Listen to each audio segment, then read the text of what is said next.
We're here with Clint Reid, CEO and founder of iGlobal Stores. Clint, thanks for coming. Hey, thank you.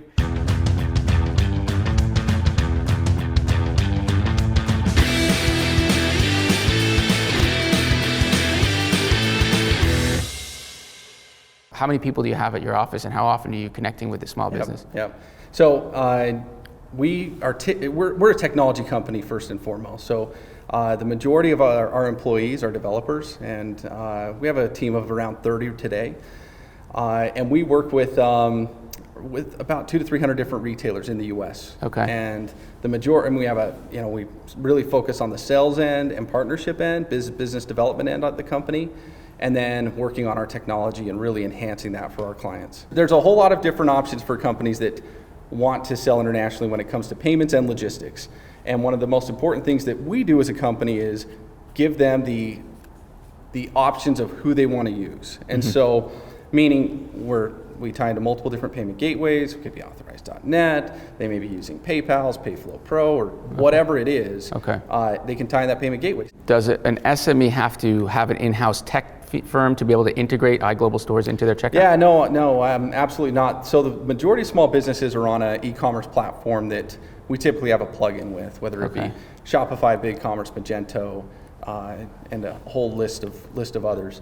And then we also have some simple APIs and things businesses can integrate with. Okay. So it's really easy for a small company to start selling internationally. So it sounds like there are two options there. If I have, let's say, acme.com and my US site, and I want to integrate iGlobal Stores into my checkout, I can use an API. If I'm already on a marketplace, I may be able to just click, oh, I'm on BigCommerce, Shopify, etc. Click, yes, I want the iGlobal Stores plugin? Exactly. Okay. So to install on one of those plugins is usually going to be under an hour. I'm a small business. I have my own warehouse, or I have a third-party warehouse. Either way, your system will send a message to either my own warehouse or third party directly and integrate. Yeah, in the ideal situation, we're just a layer that sits on top of the checkout process, and once it completes, the order flows through your normal process, and you can pick, pack, and fulfill it and ship it with whomever you'd like. To get started on your own, to kind of get a feel for what the demand is, and then start looking for the right parties to. But yeah, I mean, someone like us, we're really built for that small to medium-sized retailer to just get up and going in no time. If I'm $3 million revenue company a year domestically, I've started to dabble in overseas with traction, but I haven't set anything up yet. How much is it going to cost me to get iGlobal Stores onto my system? Up and running, you're going to be out of pocket no more than $2,000. Okay. And then it's going to be $99 a month. And we have promotions with UPS Ready program, which you can look at on our website. That really help to mitigate some of that cost. And UPS has programs to do that. But there's lots of options. Any commission? Do you take a percentage of sale? We do at a certain point, but actually that $99 a month, in your example, about $3 million in sales domestically, and maybe you're doing about, let's say $50,000 a year in international sales, you're kind of getting up and going. We don't charge anything additional beyond that.